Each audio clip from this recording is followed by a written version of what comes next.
The Arizona Cardinals just got some great news and some bad news. We're going to talk about both of them on today's show in terms of their head coaching search. That's coming up. But real quick, we're racing to 2,000 subscribers here against the other new channels at Chat Sports. If you are a diehard Cardinals fan, I need you to show up and show out because we are losing this race all of a sudden. Cardinals fans, hit the subscribe button. It's completely free, and I've got you covered with Cardinals news throughout the entire off season. Help me out so I can help you out. And without further ado, let's get right into this video.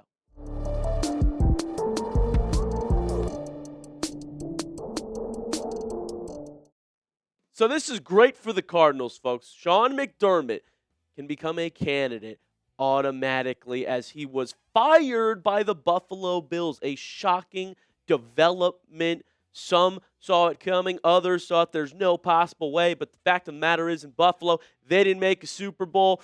And that's what they're trying to do with Josh Allen. But you tell me, a Cardinals fan, hey, this guy's going to win the playoffs. This guy's going to win in the regular season.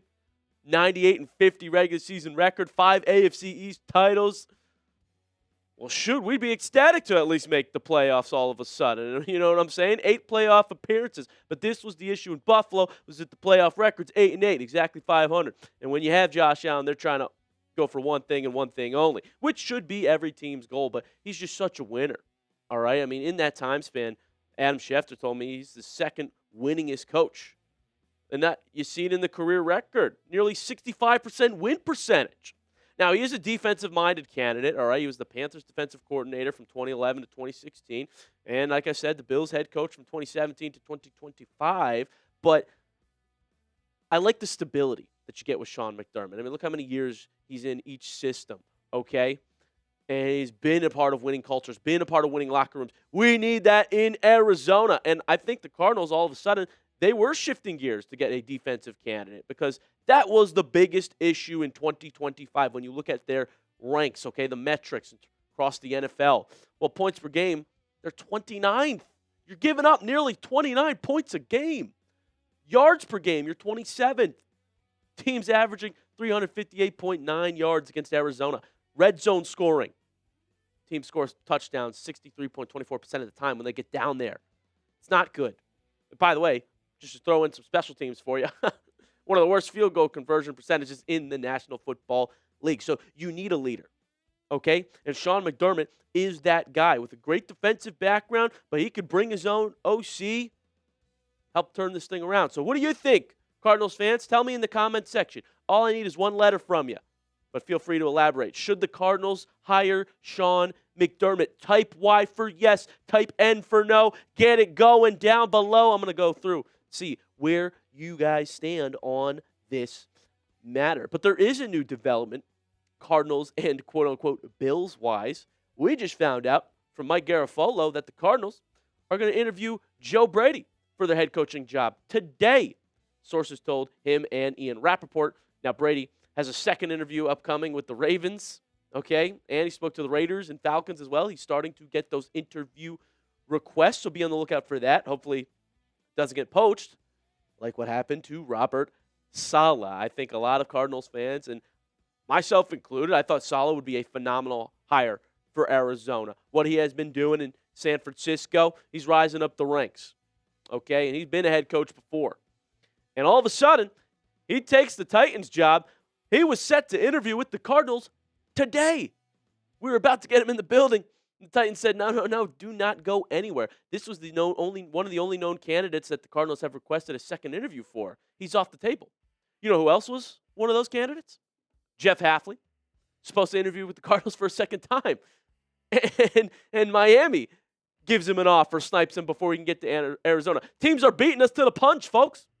We got to get in there. You know, we got to be one of them that makes the offer. Why are the Cardinals being so slow in this process? So much so that they haven't even requested many second interviews, except for candidates that are now hired. So those are big losses for Arizona. You know, specifically Saleh. I really thought he would be a good fit here to help turn that defense around and bring in a new OC now that Petzing's gone as well. We'll talk about that in the back half of today's show. And all of a sudden, Vance Joseph's your favorite. He's the betting favorite. He's the guy that seems the most likely to end up with this job based on the candidates that Arizona wanted to move forward with. It's those older leader DC type of candidates, and it's like they're going back to Joseph. Now, you could potentially flip this script, and maybe you get Klint Kubiak, who's not off the board yet. Maybe that's what Arizona's waiting to do. Mike LaFleur, right? Both of them have championship game to play in here, so they can't be taken off the board. They can't be interviewed again until next week. Maybe this is what Arizona is waiting for, a offensive younger candidate to help out. Or McDermott brings his own OC. Maybe now that Sean McDermott's available, hey, let's get him. And he'll bring his guy Joe Brady or something like that.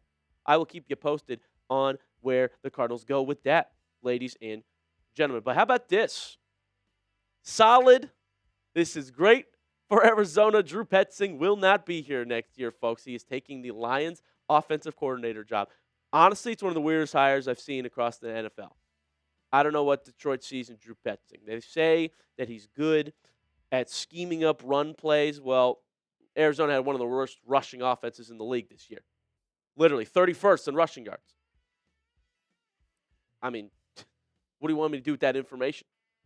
23rd in points per game. 18th in yards per game. 22nd in yards per play. Petzing was a problem. Should have been fired mid-season. Never mind waiting him out. All right? So this is good. He won't be in the building for the Cardinals. And our new head coach can bring in an OC that's a little bit more creative, a little more innovative.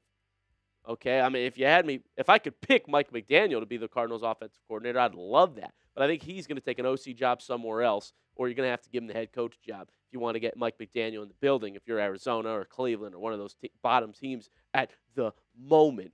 So, no question, both sides of the ball need help. There were a lot of injuries for the Cardinals, though, especially on offense. I will concede that, right? Maybe you could make the argument there's not a lot to work with, but Petzing was terrible, regardless of that. So why not get someone like a Kubiak, whose offense has been phenomenal last year? Oh, my goodness. And this is with Sam Darnold. We need a guy that can do it with anybody. 3rd in the NFL in points per game. 8th in yards per game. 8th in passing yards per game. Top 10 in rushing yards per game. And by the way, they held up pretty well. All right, tied 5th in sacks allowed. All right, fewest, that is. Top 5 in the NFL in that metric. So I'm at least energized that he is still a candidate, Klint Kubiak, and I do love the idea of poaching someone in the NFC West. You make one of your rivals a little bit worse, you get a little bit better, seeing of what they've done in this competitive, tough division, one of the toughest divisions in all football. Or, like I said, I love McDermott for Arizona. If he would come here and bring his own OC, that's exactly what the doctor ordered for the Arizona Cardinals. Because, like I said, they were looking at the Hafleys, the Salehs, right? Those leader, defensive-minded candidates. That's Sean McDermott, and he's got connections. Joe Brady, you just worked with, he might say, hey, come on over with me if you don't get a head coach job. Turn this whole thing around. And guess what? There's tons of offensive production for the Buffalo Bills with those two in town. James Cook having a career year. 1621 rushing yards on the season. Averaged over 5 per carry. 12 rushing touchdowns. He's a touchdown machine. And by the way, career high in attempts. You want to talk about a guy that feeds the run. And they criticized him for it in Buffalo. Said you got to go to James Cook even more. But look at the numbers he put up. And what more can you say about Josh Allen and his tenure, by the way, in Buffalo? I mean, the guy's an MVP. And I get it. Their standards are a lot higher, But you can't tell me that game was not on McDermott, that Bills lost to the Broncos. They fired the wrong guy. The GM is the issue in Buffalo. It's not Sean McDermott. The GM's the one that doesn't go out and get weapons for Josh Allen, okay? The GM's the reason they're in roster holes. They draft wrong. The production from the 2 stars on offense with not a lot of other weapons tells me all I need to know about McDermott and Joe Brady. They do wonders for Arizona. So my final take on this matter, go out there, get the top candidate, let them bring an OC that can revamp this thing, turn the whole thing around. There's quarterback questions this offseason, but the number one thing in the NFL right now is that you get the head coach that can scheme it up. Look at all the quick turnarounds. You want to rebuild this thing fast like the Patriots did, like the Bears did? Those are first-year head coaches. Like the Jaguars did, Liam Cohen, Mike Vrabel, Ben Johnson. Phenomenal at putting their guys in positions to succeed, and there is talent on this Cardinals roster. Bring me the guy that can maximize it. And Sean McDermott becoming a candidate is great news to me. As is Klint Kubiak still being available after the games. Mike LaFleur as well, the Rams OC. I'll keep you posted. I hope Arizona starts to move forward with a couple of those types of candidates here because they're getting poached. They're getting sniped. Saleh's off your market all of a sudden. So that's the good news and bad news for you Cardinals fans. Thank you so much for tuning into this edition of the show. Please do hit that subscribe button. Like I said, I really want to beat these other fan bases. I know the Cardinals fans can show up and show out. If you are a diehard fan, tap that subscribe button. I'm your host, Joey O'Donohue. It's been awesome hanging out with you guys on today's show, and I'll see you tomorrow for another episode.